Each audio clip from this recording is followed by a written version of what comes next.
Welcome to the part 2 of this lecture. In context of writing, Cixous tells women to mind two things. Number 1, sexual opposition is fiction.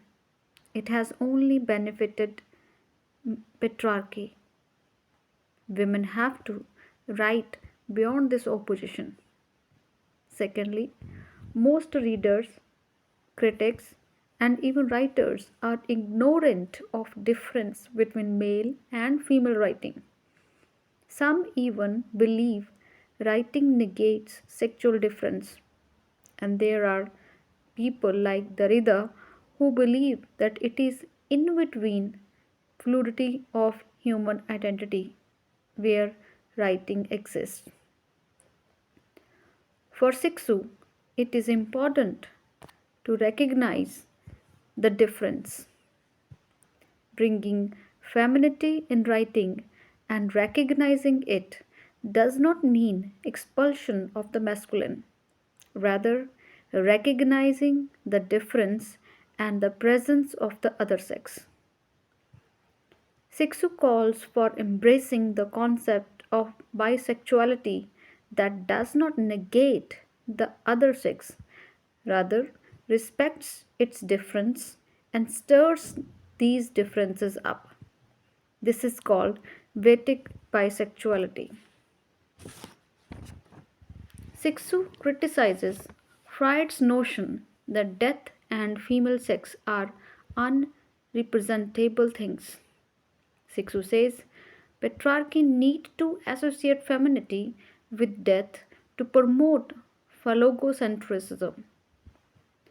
Women's world is not unexplorable nor dark, rather full of infinite and mobile complexity. Unfortunately, women have been turned away from their body. They are taught to ignore it, to strike them with stupid sexual modesty. They are made to love the other sex. But now she urges women to come to their senses and give themselves and other women their bodies.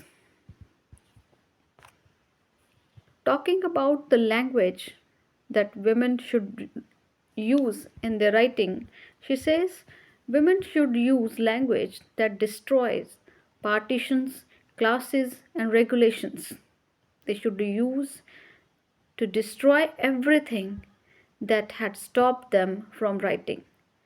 And it is high time, while functioning within the discourse of man, women should dislocate it from within, to explode, to turn it around and seize it and to make it hers.